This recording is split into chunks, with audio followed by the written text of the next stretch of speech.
Hello everyone and welcome to this new video. Today I'm talking to Giles from Mantis. Can you introduce yourself?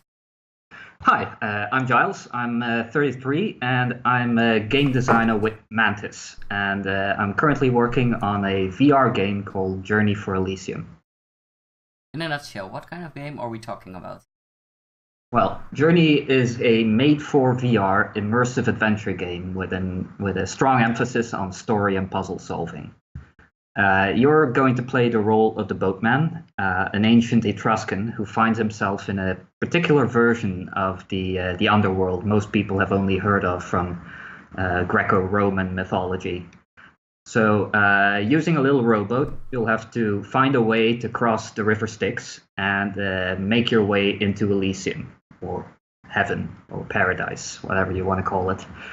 And along the way, you'll encounter various obstacles and challenges, as well as learn the full tale of who your character is, how he got into that situation in the first place. It's going to be a mostly linear game, and we're aiming for a short but sweet 2 to 3 hour experience that can be enjoyed multiple times. Hopefully, like a good movie. Why did you choose to make a game like this and why in VR? There's a little history to this. The original idea came from Alex and Dave, who are colleagues of mine. We used to work together at the same office in Ghent. And Alex and Dave had actually been playing around with the idea for Journey for a while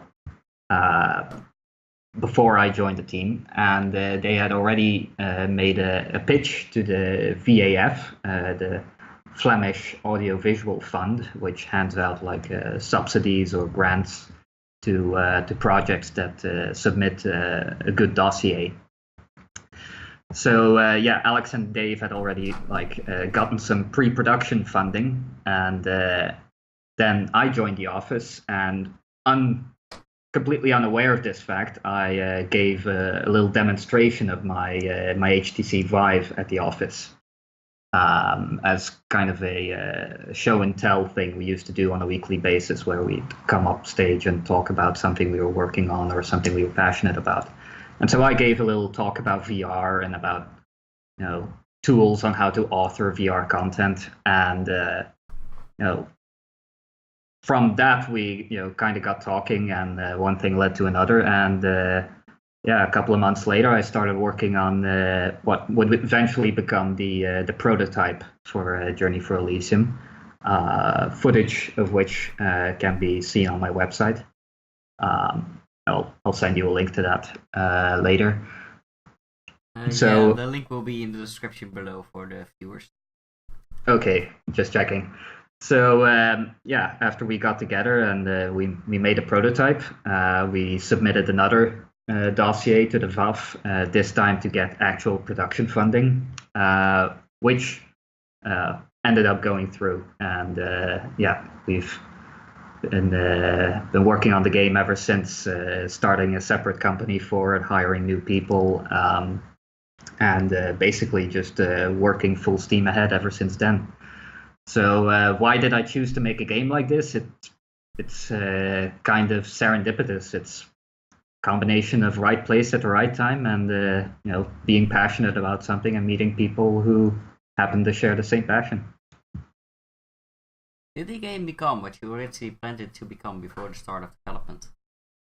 No. It has evolved quite a bit over time, mostly because as we got more experience, we hired more people, and also we were giving demos to people from outside the company. Every time we did that, and we sought outside feedback, or more people joined the team, we changed the game's design to best reflect those changes, and keep evolving towards what is ultimately, hopefully, going to be a very good product. What inspired you to become an indie game developer? I've been a PC gamer for almost as long as I remember. My dad bought his first IBM PC in, I think, 1989. And I got my first exposure to video games when my dad was always a bit of an early adopter, and he downloaded some shareware games from a BBS using a 28.8 modem. So first game I ever played was an obscure 2D side-scroller called Captain Comic, followed shortly by Duke Nukem 1, and then I ended up playing all of the classic DOS games like Commander Keen, Jill of the Jungle, Wolfenstein 3D, Doom, etc., etc. And so I always found myself playing around with the games in ways that weren't really intended by the devs. I'd look up cheat codes and clip through the walls and take a look at how, try to dissect the game, reverse engineer it almost by playing it. And later on, I got into, little amateur level design, primarily with Duke Nukem 3D, build engine. Later on, I switched to Quake and even did a little bit of Valve Hammer edits back in the day. But nothing really serious, but the dream was always there, and the passion for video games was also there. But back when I was in college, we didn't have like gaming education or anything, or there also weren't that many game studios in Belgium at the time, so I never really considered the games industry to be an option for me until one thing led to another, and I saw an opportunity to make a dream come true with Journey, and here we are. Well, that's a good thing. If you can live your dream, that's basically what you should be happy about. Indeed, I'm very happy. I consider myself to be very privileged to be working in this industry.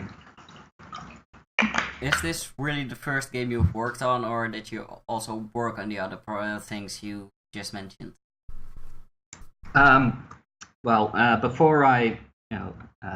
Before Journey, I worked in advertising for a long time.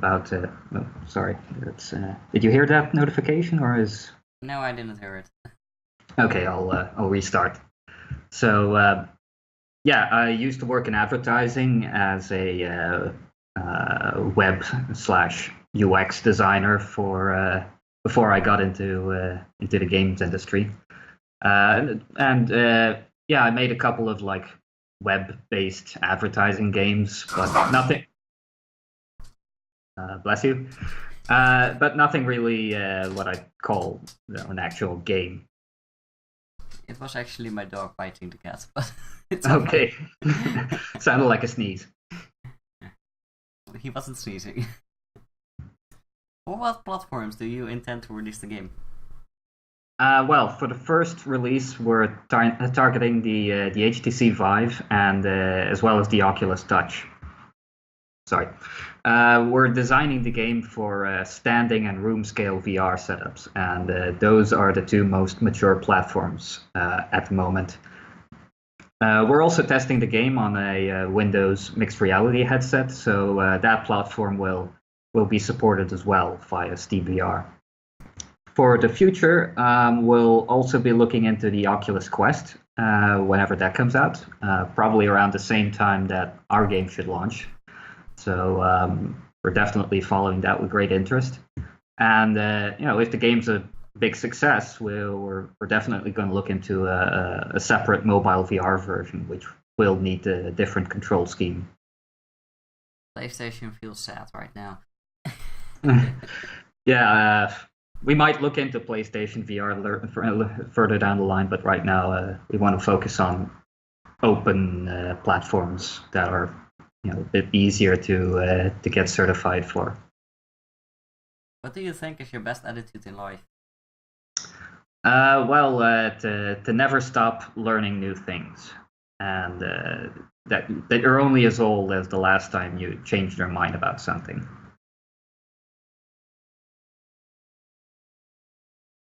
For how long have you in total been working on this project? Well, I started on the prototype last year. I think it was in March. Spent about 3 to 4 months on it back then in order to get the prototype done and to get the additional funding. And then we finally got the approval to go ahead earlier this year, and so we were actually able to start full production in April this year. So from April to now.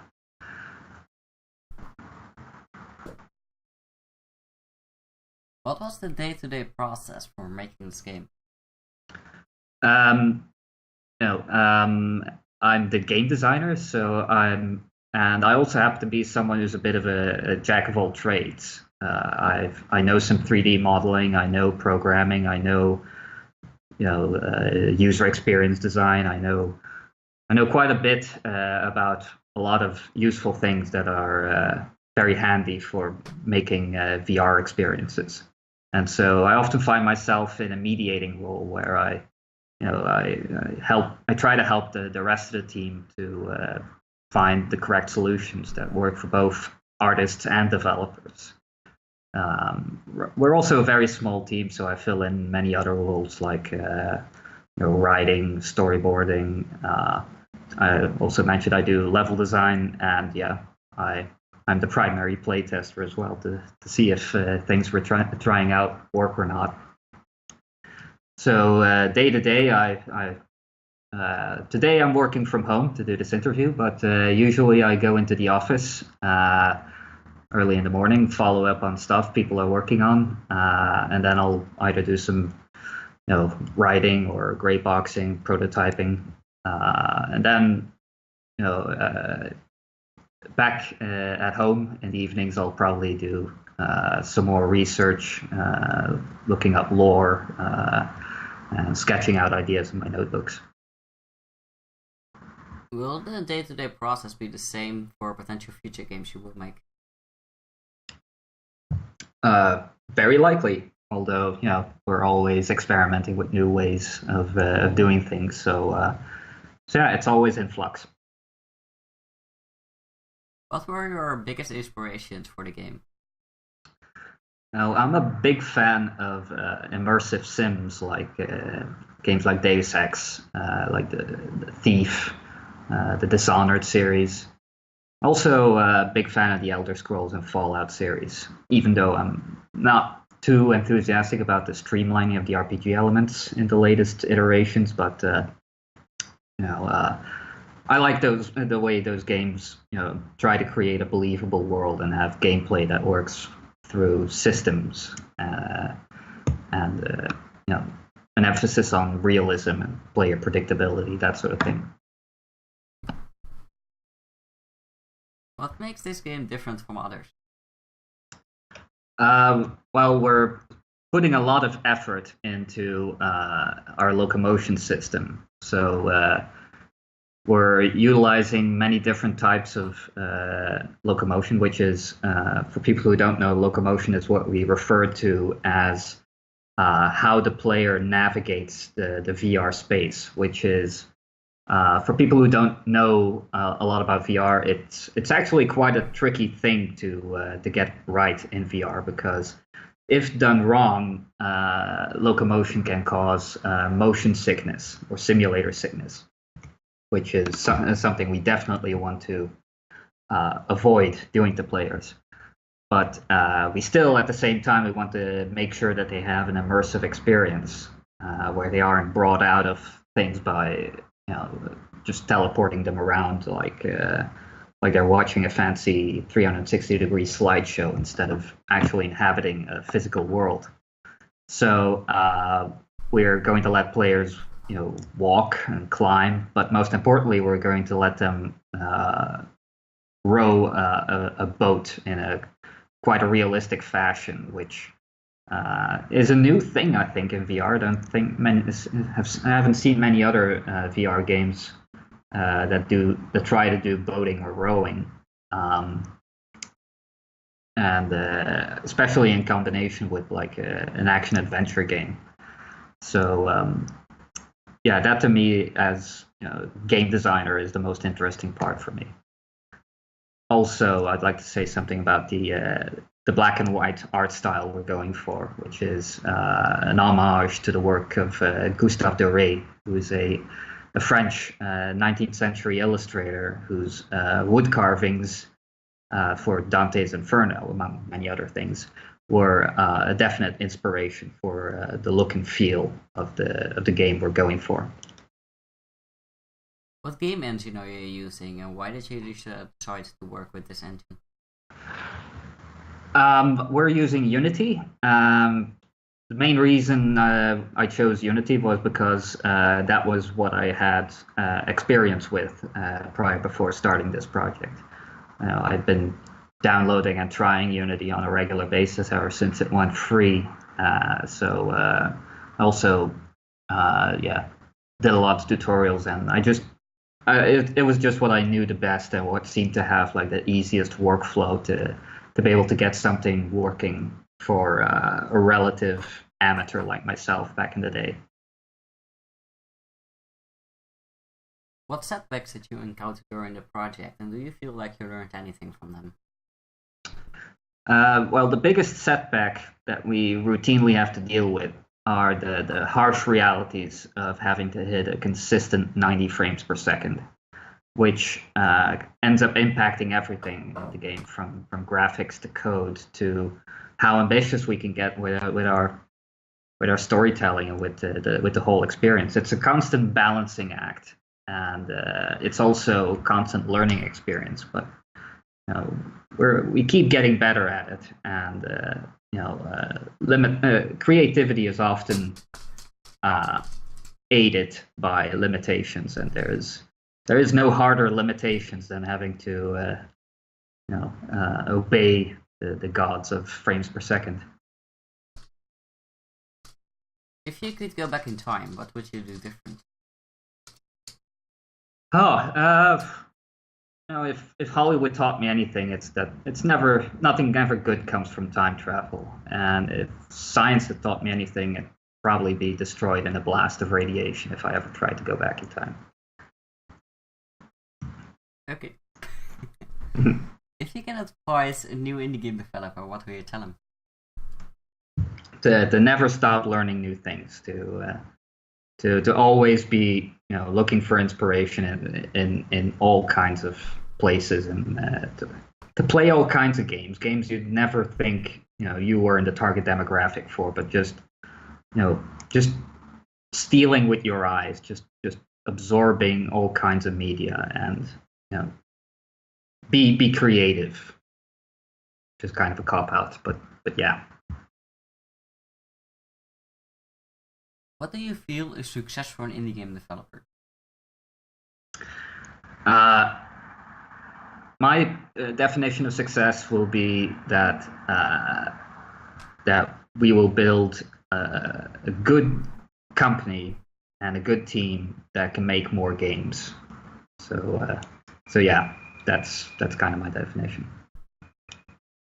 To make other game developers learn, what resources would you recommend? Well, we live in a golden age for online learning, really. The free content on YouTube alone is a gold mine for anyone who wants to learn how to get into game development. I took a course on C# and Unity development from a website called Udemy a couple of years ago, and that taught me enough, to make an entire VR prototype. I was helped, of course, by our intern Xavier, who was an intern from the Digital Arts and Entertainment School in Kortrijk, and he did all the graphics while I made everything work in Unity. So if you're a Unity VR developer, I would highly recommend that you look into the VRTK framework, which is a great toolbox to make gameplay experiences in VR, even if you have only limited experience with making games. What do you think about the current marketing strategies in the indie game industry? Well, I think that for decades, I've been reading gaming magazines since like the 90s, and the games industry always tried to look after mainstream appeal, get on TV, if you will. But now it seems like especially in the indie games scene. We're seeing people going full on for social media and studios going directly to streamers and their fan base. This is, the old school games journalism paradigm seems to be, going away, with fans now getting their news often straight from the source. Platforms like Kickstarter have also become massive game changers for marketing your game, especially for indies. And we also plan to release on a Kickstarter campaign early next year. What will you expect from your Kickstarter campaign, and how will you do that? We're looking to get more budget to primarily to make sure that the game is available on many different platforms. So we will be having different stretch goals, and if we reach those stretch goals, we will fast track development for these mobile and for these alternate platforms as soon as possible. We'll also be giving fans a chance to pre-order the game and get some cool gadgets and memorabilia, but I can't say too much about it just yet. Where do you see the indie game market going in a few years? Well, games is a technological medium, just like film, like radio, and like books. And the trend throughout history has always been towards democratization of the means of production. We went from books being hand copied, so that only the very happy few could have books, to mass printing, where everyone can have books and it costs next to nothing to print something anymore. We went from films that cost millions of dollars to produce, that now a lot of people are making films just on their smartphones. Some people in their bedrooms have bigger audiences than certain TV networks at this point. And I think we're going to see the same thing happening to the games industry. It's already happening in a way. It used to cost millions to license or develop a games engine. And now Unity and Unreal and a couple of others they're just practically giving it away for free. And just like how software like iMovie made film editing available to moms and dads, I think we will see a trend towards democratizing the tools to such an extent that anyone with an idea and a passion to see it through will be capable of making a game that's technically on par with the best of the best. I mean, that's long down the road, but I think we're heading towards that route. So in a few years, we're just going to keep seeing this dynamic between fans and developers interacting directly. Which indie game developers, if any, offered you any support or knowledge in creating this game? There's Brecht Lecluze, who works at Glowfish. He made a Space Pirate Trainer, and I met him at like a Unity Engine roundtable discussion in Kortrijk, and he gave me an invite to a Belgium GameDev Slack channel, where there's a lot of people who are giving support to each other on there. It's quite a lively community, really. Is there an AAA studio you would work for if you could? Probably for Valve, if I could. I really like those guys, and I visited their offices a long time ago in 2006. So I admire them very much. Which game do you wish you ever worked on? I'd say Minecraft. I have massive respect for Marcus Persson. Why Minecraft? I remember following that game from like start to finish, and it was such a beautiful thing to see, like it going from like literally one guy coding it in his spare time and releasing new updates like a maniac to the worldwide phenomenon that it is today. And it all started from something so simple, and Notch, Marcus Persson, he's so passionate about graphics technology and program, which seems like ironic considering how his game looks, but he's really deep into to the technical things of game design, and I really admire that, and I wish I could have been there. Have you ever worked for other gaming companies? No, this is my first time. Did you have any gaming education at school, or did you learn the whole development process on your own? No. In fact, the Digital Arts and Entertainment education program was founded in Belgium the same year I actually got my bachelor's degree in multimedia and communications technology. After I graduated, I was briefly tempted to go back to school for another 3 years to go to that course, but then I got an offer to go work as a web designer in advertising. At the time, Flash was a really big thing, so I just took an opportunity and went for it.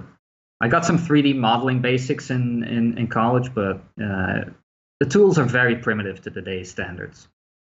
But yeah, I never stopped learning since I graduated. I learned all kinds of new tools, all kinds of new programming languages and concepts. And yeah, eventually culminating in me learning Unity and making my first VR prototype. It works. Indeed. Where did you grow up? I was born and raised in Ghent, in Belgium.